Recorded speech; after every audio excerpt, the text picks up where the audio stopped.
Hey teachers! So, andito tayo sa ating next content. Yung ating MOV, sample MOV. So, we are now in objective number 12. Tapos na po nating ma-discuss kanina yung ibang objectives. So, buksan na po natin yung ating MOV for objective 12.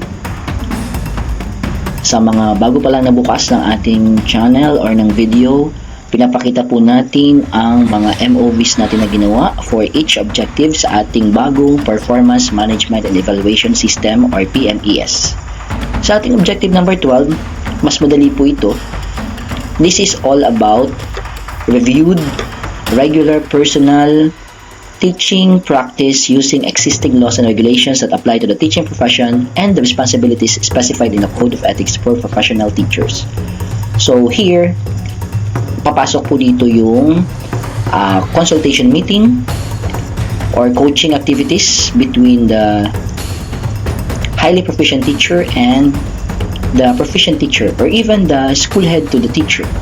So here, ang pwede po ditong MOV is yung minutes ng coaching activity or mentoring activity, or if you have teaching materials or reflection notes with proof of attendance. So tayo po, ang ipapakita ko sa inyo dito na MOV, since ang kailangan lang naman is at least one. Kahit alin po dito pwede. So ang pinili natin dito is yung minutes of coaching activity or mentoring session. Then mamaya mayroon din tayong reflection notes. So bali dalawa yung papakita natin. So ito po yung ating sample minutes of coaching and mentoring session. So meron po tayo dapat dyan nakalagay kung kailan nangyari yan, date. Then attendance, lagay niyo po dyan pangalan ng teacher and then the master teacher or the coach. Then kung gusto niyo lagyan ng signature, pwede rin. So ito po yung minutes natin dyan. Ipa-flash ko na lang po. So dapat lang naman dito mapapakita natin na at least sa mga nangyaring coaching activities na ipasok po or nangyari yung pag-mention or activity in relation to the Code of Ethics.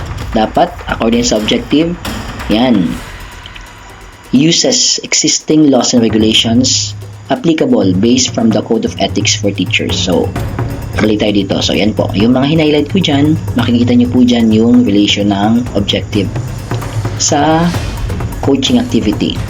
Yung mga blank po dyan, hindi ko nilagay yung pangalan. So sa inyo na lang po, kayo na lang po. So you can use this if you want this sample. So pwede nyo po yung i-pause ang video, then screenshot na lang. Then ito po yung sa baba naman. So halos nagkakwento lang naman dito kung anong mga nangyari. Yung minutes, yan. Then end of meeting, kung sino yung gumawa ng minutes. Prepared, then date. Okay, ito yung sinasabi naman nating pangalawang MOV, yung reflection notes. Kasi once there is a minutes, si teacher or si proficient teacher tayo, we have our reflection notes or journal. So, pwede natin yung ilagay. So, sasabihin natin dito, ano ba yung benefit na nakuha natin or natulungan ba tayo when it comes to the coaching activity? Mahalaga kasi ito. Once there is minutes, dapat meron din yung katapat na reflection notes. If you want. Ayan po, i-zoom natin para at least madali yung pag-check po ninyo. So, again po, this is just a sample content, sample reflection journal that you can use for your own if you want. Kung ayaw nyo po na masyadong mag-isip pa or mas gusto nyo mas mapadali ang inyong gagawin, this is just a sample. Okay? So, you can insert pictures kasi mas lalo siyang magpapatibay sa inyong MOV. So, yan po yung laman ng ating objective number 12. Okay?